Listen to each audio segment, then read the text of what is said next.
So this is the first time I've ever done an interview, and I couldn't really pick a better person to interview as my best friend, mentor, and legend, Tim Foote. We might need a translator because we're both Australian. Yeah, they're in trouble now. But Narrate to me is all about people's stories, and I think you've got one of the most unique stories I've ever heard. So do you want to just let everybody know a little bit about how you ended up here in Longmont, Colorado? Should I start way back at the beginning? Yeah, all the way back to Tasmania. Okay, so Tasmanian born and raised in the church, which, as Kate knows, is fairly unique. You had that too, considering Australia is mostly a secular nation. And a healthy church upbringing, which is also can be fairly unique. An interesting stat about Australia is, you might know this stat, Kate, is that 90% of Australians only have one parent that was born there. Did you know that? I didn't know that. Yeah. And both my parents were born there and all of my grandparents. Yeah, that's fantastic. So I'm dinky die Aussie, mate. And we are a multicultural society. Yeah. And not only that, I'm 5th generation Tasmanian. And Tasmania was settled as a penal colony from London, England, with prisoners being sent out for like stealing loaves of bread and chickens to feed their family. So my great-great-great-great-great-grandfather came out as a convict and did 7 years, did time, and was pardoned, sent for his mother, and then redeemed the family. And then my grandfather was a great churchman, but also a politician, a good one, and was knighted by the Queen for services to the state. Wow. So our family went from convict to being knighted by the Queen, which is a big deal for us, not so much for Americans. But anyway, loved the performing arts, learned a lot of musical skills and acting skills, drama skills in the church, which was a great place to hone those skills. Got into television work in my late teenage years. I worked in kids television, and I played in bars before I was old enough to play in bars and restaurants and that kind of thing, as well as church. And then I got accepted to the Conservatorium in Tasmania of Music, which is a big deal. Yeah, absolutely. And I just felt God, some mentors in my life were challenging me, and I felt God saying, you need to defer this for a year and try ministry. Well, at that time, there was no course for worship ministry. Just wasn't. I mean, Hillsong was starting, and they just didn't have that. And I had a mentor back in the day challenge me about this position in Sydney at Northside Community Church. It wasn't a full-time position, and so I said to my folks, I said, look, I'm going to give this a try, and I might be back in 5 weeks, but I'm not going to know if I don't go give this a try. And I still haven't gone back. And so I moved over. I started working as a worship leader at Northside, and that was the next nearly 10 years of my life, was growing in worship ministry. I'd be working 3 to 5 nights a week, and that's when we met. That's what I was doing. Yeah, so that's where we met, and so I did many of those gigs with you. So in preparation for this, I asked some people in the worship team up at Narrate what they would like me to ask you, because they've heard me refer to you so often. One of them said they wanted to know, how we met and what your first impressions of me were. So that's them asking, not me. So I specifically remember walking into Northside, the church where I was worship minister, they called it that those days. And a guy from my music team, the sax player, he had a band that you were playing in, and he asked if they could practice at the church. And I walked in, and there was Kate, long hair, guitar, playing in Dave's band. And Dave introduced me, and I think it was then that I said, man, it'd be great to have you come play with us sometime. And sure enough, you came back, tried out the church. You might have to correct little details of this story. And I remember the first time, Kate, that you played with us, you wouldn't even turn your amp up. No. You didn't turn an amplifier up. And but you just started doing life with us and plugging in with our community and turning your amp up a little bit more. I think Lucky Phil, the sound guy, used to turn it up when I wasn't looking. But yeah, I mean, just from those days to what God did with your life has been one of the greatest joys for me to watch. So I couldn't feel more blessed by being a part of of life with you guys. That made a huge difference for me, and so much so that people are often asking how I ended up at Narrate, and I think a lot of that had to do with coffee at Xenos, which was just up in Crow's Nest. And Knew where the church was. Yeah. Knew where the church was, back in Sydney, and that was, at the time I was at university doing Bachelor of Business, and really not enjoying it. And I remember I was just having coffee about 40 minutes or something, and you pretty much changed the trajectory of what my life ended up being, which was just saying, why don't you try doing music? Yeah. And nobody had ever said that to me, ever. And because we'd spent so much time together, I knew that meant something. And I actually ended up leaving university the next week. But glad that worked out for you. It worked out really well. I mean, I just ended up doing things that I loved, and it brought us to this place. So you told me that you were doing a business degree at university, and my response was, what are you doing that for? And that got into the what else would I do? You know, and people have spoken into my life and changed the direction, and it was an honor to be able to be a part of that in your life. What I love about God is how he writes multiple stories at the same time, and how your story has been interweaved with my story, and that's happening so many times for each of us, and we don't even realize it. So I was at Northside in Sydney and doing the entertainment stuff for about 9 years.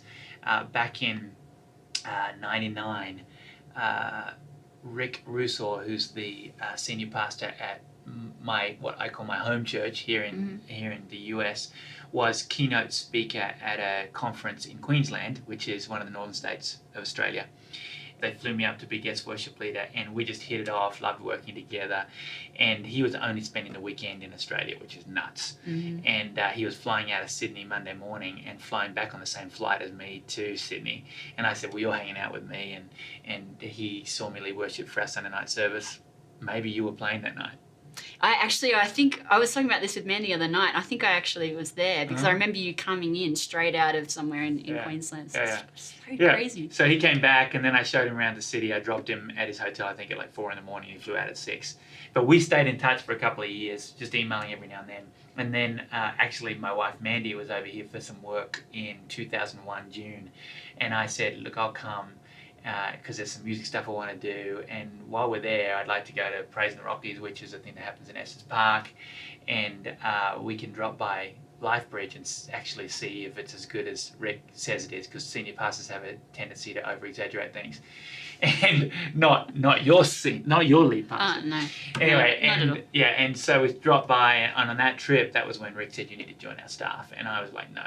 We're not leaving Sydney, where it's great, there's so many things happening, we've got such a community, there's some exciting things happening at the church, that's not going to happen. And he was pretty aggressive about it, not in an awful way, but just he really felt like he wanted me to join the team. And so we came, he just said, just don't shut off to it, and let's bring you back over here in September. And so we did that, and God was revealing his plan and closing doors and opening new ones, and we were over here in September, and we came to a leadership team retreat for Lifebridge. And then my first weekend leading worship at Lifebridge, which was kind of like an interview weekend, us checking them out, them checking us out, was the weekend following September 11, 2001. Oh, wow. And so that was crazy. And even after that, we were just sure that this is where God wanted us to be. And so we said yes to that call. And Mandy and I had been married, I think, probably like 18 months. And we moved to the other side of the world. So that's how we ended up here. It was really interesting because there were so many things that I was thinking weren't going to work out to make this happen. There were so many obstacles, and you got a similar story. It's like, 9/11 just happened, the visa won't come through. There was just like, okay, we'll say yes to this step of the journey, but that's going to be it. I mean, that's just too big an obstacle, and God just kept taking care of the obstacles. And I've talked to so many people that have made the move from Australia or other countries to the US, and their stories have been horrendous about how they got their visas and all that kind of thing, and just looking back at how amazing our story, and even your story. I mean, it was a big wait for Narrate. It was a big wait for Lifebridge, but it was pretty amazing how it all happened. I remember nobody was more upset when you were moving than me. And I took great comfort in the fact that you were saying, oh, but, there's a lot of obstacles, it may not even happen. I was just like, oh, but little did I know that not God wasn't just writing your guys' story, but he was also writing mine. Yeah. And that's one of the things that's really stood out to me about your guys' story since then, is you said, I thought that God was bringing me over to the States to be a worship leader, but what he really was doing was building a family. Mm-hmm. So what's a little bit of what was waiting for you as you started into life over here? So it's amazing to think, Mandy and I have been married for nearly 18 years, it'll be 18 years in January. And most of that time, all but 18 months, we've lived in the US, So that was pretty amazing. What we didn't know was that we would struggle with infertility. And that was a tough journey, and one that we had to move through and grieve through. And then God called us to adoption. And he called Mandy before he called me. I was kind of thinking, well, I've grieved that, and I can think life could be pretty uncomplicated with just the two of us. And we didn't want to adopt to fulfill a need of something that we felt was incomplete. We wanted to adopt because we felt God calling us to that. Called Mandy, and then brought me along on the journey too. And then we grew up. That's how we grew our family. And we adopted Joey in 2007 at birth from the south side of Chicago. And then 18 months later, we felt God calling us to a second one, and we got a call from Joey's birth family saying that there was a full biological sibling on its way, and the birth mum couldn't raise that child, and would we be open to considering a second adoption? And we'd just started the process anyway. So we ended up adopting Jacob in 2009, and we also at birth, so they were hours old when we had them. And when we had them in our arms, and then they were born on the same day, 2 years apart. Exactly 2 years apart. Yeah, so God was just showing off at that point. but we didn't know. I mean, if we'd stayed in Australia, we would have been probably too old to adopt, and so we didn't know God was doing something there too. And Mandy's British born and raised in Melbourne. I'm Tasmanian born and raised. Our boys are biracial from the south side of Chicago, and so it's a pretty amazing, unique experience. Yeah. In my experience, when I was moving from Australia to America, and that process took, as Narrate knows, quite a while with the visa and everything. And it's frustrating because, like you say, there's a lot of red light, orange light, green light moments where you keep stopping and starting all the time. I remember during that time you said to me that faith isn't built in the house of certainty. And so I know my experience in trusting God in that time really stretched my my relationship with him, and really put in some very solid roots, which have only helped me since being over. And I was just wondering what that experience was like for you. Yeah, it was kind of like being on the cliff edge of faith. The Message version of one of the Beatitudes is we're blessed when we're at the end of our rope, because there's less of us and more of God and his rule. And I think when you're in the middle of an amazing season like that, and you've got no choice but to trust, it's sweet. There's blessing when we're at the end of our rope, and that's the blessing because you're closer to God and you really experience the full weight and impact of his faithfulness. I remember, when we first got here, I would say to Manny, man, I wish we could just fast forward the calendar a year or 2 years, because what people don't understand is every day is a challenge. It was tougher on you because there weren't two of you. There was two of us, and we could process it, and you called us many times. Frankly, I was building ministry. Mandy was doing all of that stuff. But now I'm learning, now that I'm mid-40s, I'm learning I don't want to fast forward the clock anytime. I want to savor each moment because it's going quick. But back then, I used to say, I wish we could just fast forward and feel at home here. Well, when we did get to that place, that 18-month, 2-year mark, we missed the feeling of having to cling to God. So it's like, the blessing of that and having to hold on, we were more comfortable now, and we had to be so disciplined about leaning in, whereas there's no choice but to lean in. When you were talking to me about, that faith piece, it reminds me, and you guys probably heard this, about when Mother Teresa was asked was asking a guy what he would want her to pray for him. Right. And he said clarity, and she said, no, I absolutely will not pray for clarity, because we don't want that's trust. I'll pray for trust. And I think that's a lesson in life. That's we can never have certainty. We can never have true clarity. Things are always going to change, and all we can really cling to and pray for is trust and faith. Looking back at Northside, I remember being at a barbecue with a team of 50 people that you'd built in drama, sound, music, all that kind of stuff. And I was looking around going, wow, I'm part of this. This is really cool, And that took time and a lot of relationship to build that time. But then at a worship mentor gathering, I was looking around at something you were facilitating.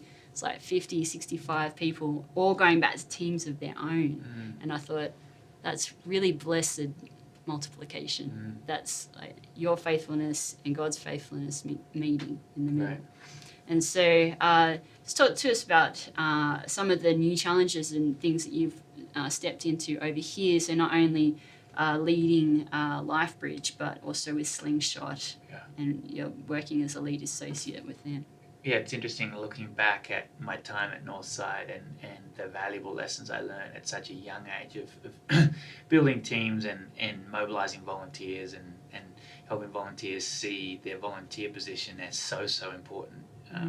And then moving to a church that was a lot bigger, from 300 to 400 to 3,000, where I was able to have staff, and then what I learned from mobilizing volunteers to be able to build a team around me that complemented my strengths and weaknesses, and I was able to complement theirs, and that's something that I love. Pastoral ministry is a real joy for me, and so I spent those first 2 to 5 years at LifeBridge here in the US just really building community and building a ministry.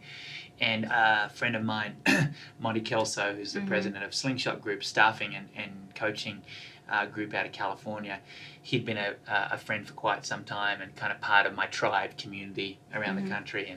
And he and Stan Endicott, who's a guru in the worship world nationally, had started this group. I remember when they shot out an email blast to their network, and I received this about this, that they were starting to help churches find staff and coach staff. And I started actually referring churches to them. Ah, okay. Yeah. And then one of the churches I had pointed their way, Monty was in town. It was a church we'd planted from LifeBridge, 30 plus years ago before I came. But they'd had a rough history with worship leaders, worship pastors, have the right person. They needed help finding the right person. And Monty came into town to do that search, met with me for breakfast and said, why don't you try this? Why don't you partner with me and try this? And I was coming out of a season where I'd felt God saying, you just need to focus. But he was kind of lifting the blinders again. And I said, you know what? Pardon me, if you'd said this a month ago, I wouldn't have been ready. But I think I'm ready to give this a try. And I jumped in, and there was no partnership. Monty just took his hands off, and I just went for it and loved it. Like a duck to water, just loved doing this. And from that point on, that side of my life started to grow, the staffing, coaching side. And Slingshot had just been in the worship lane, the worship space, up until that time. And 6 months after I joined them, they expanded to every area of ministry. So every department, senior leadership, teaching, children's, students, worship, every area. And Stan and Monty invited me to lead up the worship and production area, which is a huge honor because it was their baby. And so that has gradually grown and grown and grown to a point now where that's my full-time role. But I'm still able to stay part-time engaged at LifeBridge, at our home church, where I lead 26 weekends a year and still engage with the staff when I'm in town. And so the opportunity to still have a foot in the local church, but be able to help the national church, the Big C church, build remarkable teams and stay healthy is a huge gift. So how would you, in a nutshell, how would you describe Slingshot for those that aren't familiar? The reference point for people who wouldn't be familiar with something like this is we're like recruiters. But I say to people, we're not recruiters. We're more heart hunters. We're more, and even the word hunter is kind of a little too aggressive. We're a ministry. We want to be about where God is doing his work, and we want to be a part of that.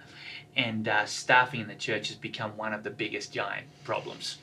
And churches are seeing the need to outsource this to people who are doing it day in and day out, and also coaching. I always say we'd much rather coach a leader to stay long-term, break through something and stay long-term than be finding staff, but we're always going to be finding staff. That's just the nature of kingdom work. And so we're about making that transitional time really healthy for the candidate leader and for the church. Right. And so we'll come in and get to know the church, and we'll get to know their unique brand of ministry, and then we'll go out and we'll find the right leaders to add to their team to continue to achieve the mission and goals of the church. And that also feeds into a lot of coaching. So a lot of my trips these days, I'm meeting with teams and coaching teams, and then I'm coaching my own team at Slingshot to help that staffing process to continue to be a healthy thing. So there's unique things about people and their skill set, and there's unique things about churches. Yeah. And you really find ways to bring them together. Yeah, one of my big passions in all that, Kate, is just helping churches discover and lean into their unique language. You know, what's our style of worship? I don't want a church to say, oh, we're Hillsong, or we're Bethel, or we're Jesus Culture. I want a church to say we take a bit from here and a bit from there and a bit from here, and this is what makes us unique and different, and this is what we want to do moving forward. Actually, that was one of the reasons, one of the things that captured Stan, our founder, when he talked to Adam about the open role. And Adam was saying, we're not like, we're different. We're just, we're not like what else is out there. We're more alternative to kind of sound. I remember Stan calling me and saying, you know, I talked to this pastor up in Helena, Montana. I had to look that up on the map. And in Helena, Montana, and you know, they're a growing, emerging church. I'm not sure they could afford our full process, but I want to help them. And I'm like, oh, great. But what I didn't realize was God was writing your story. And Adam and I have become great friends, and it's been a true honor just to watch Narrate grow and take new territory, and to see the impact that you guys are making as a church, and it's great. Because we had just had lunch and talked about a really great lunch talking about worship that day, unknown to either of us that afternoon you would get a call from Stan, and then I think you said driving home or something, you had this. Like, hang on a second.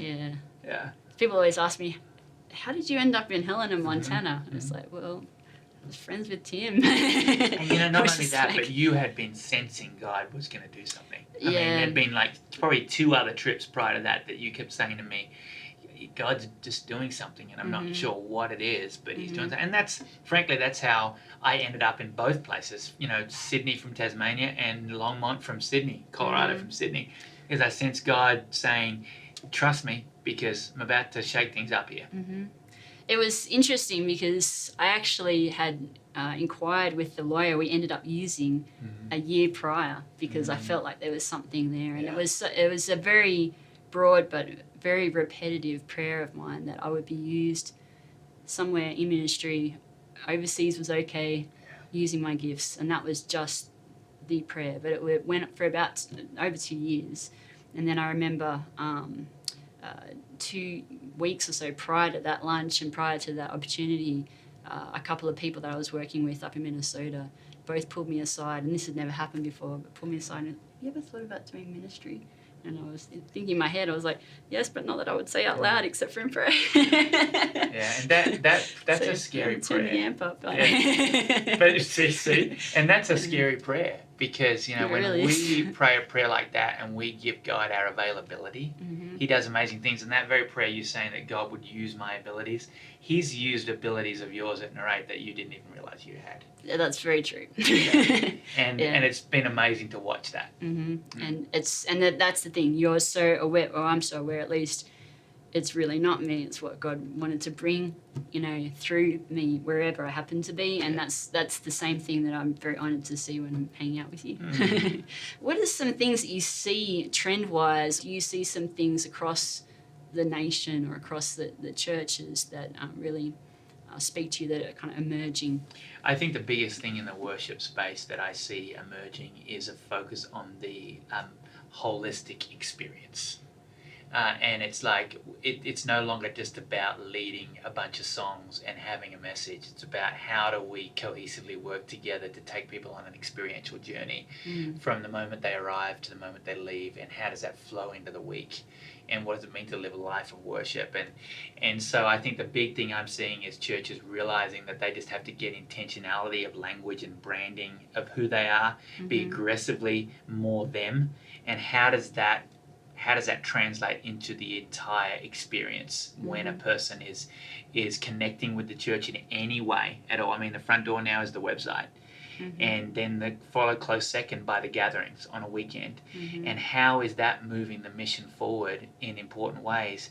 And also, there's more people to reach than there are churches, than there are churches that are really focused on making a difference. And so I say, hey, don't worry about what other churches is starting up down the street, because we know now that there are, Life Church has got a ton of campuses, and Hillsong are popping up all over the world. And some churches will go, oh, they're coming to my town. What's that going to mean for us? Hey, there's more people.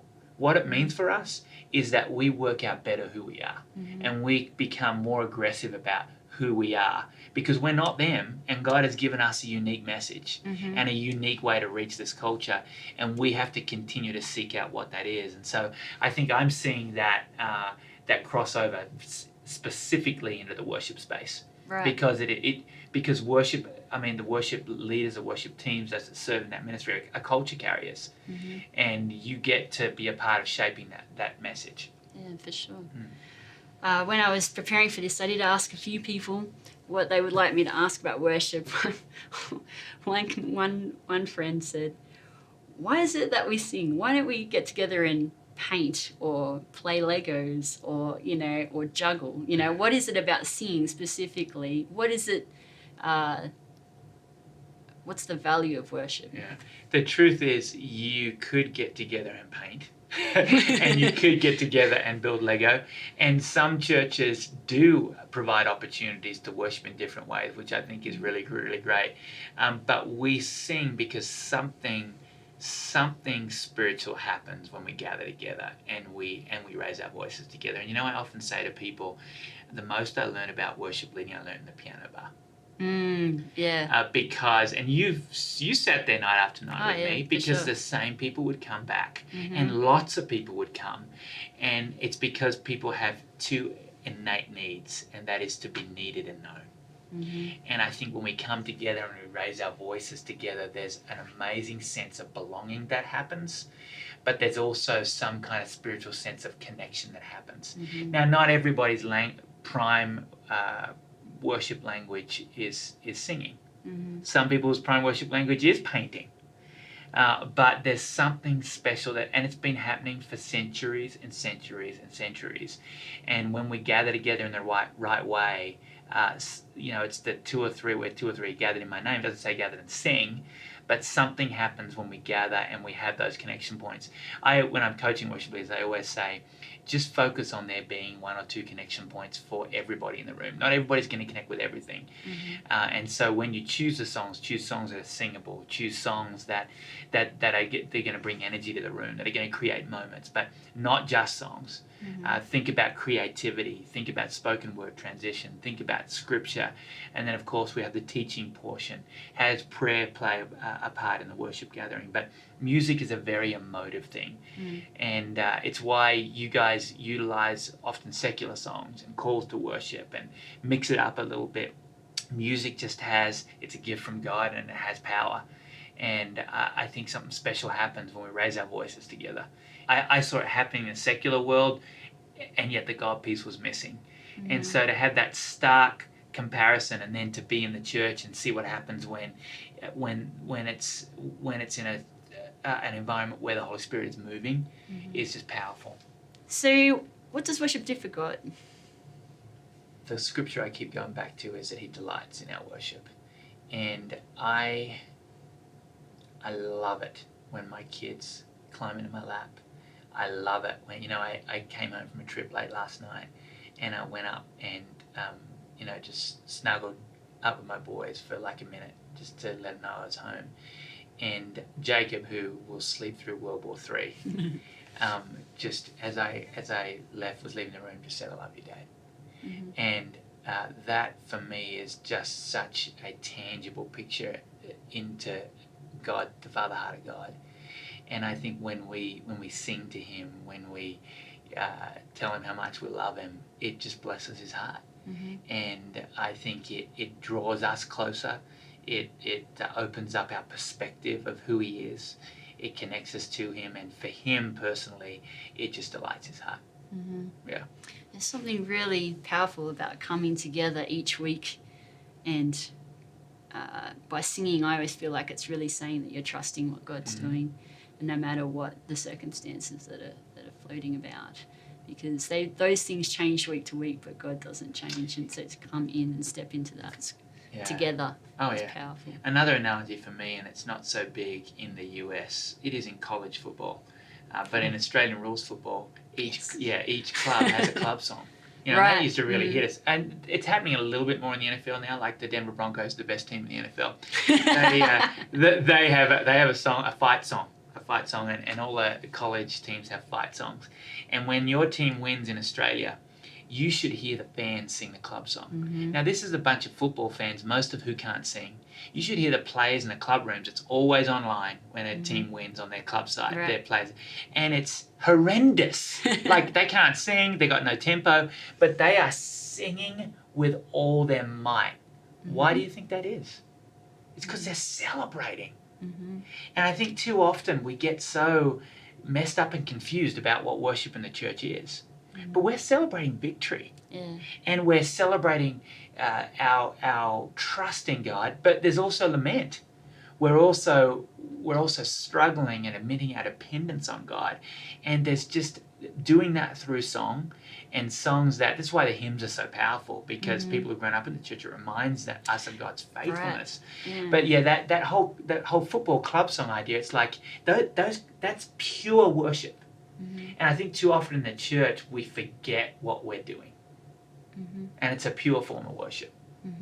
You've been so instrumental in my life, and thus then through instrumental in the life of Narrate. And so I'm just wondering how, if you had any closing thoughts just as we continue to grow as worshippers and as a family and church environment in Helena. Yeah, don't underestimate the impact of Narrate, because you and Adam are so good at keeping up a great network of leaders and people in churches all around the country that, I think your gather scatter model has blessed a lot of churches. I mean, I know after I first talked to Adam, that was, part of our language here at LifeBridge, it still is.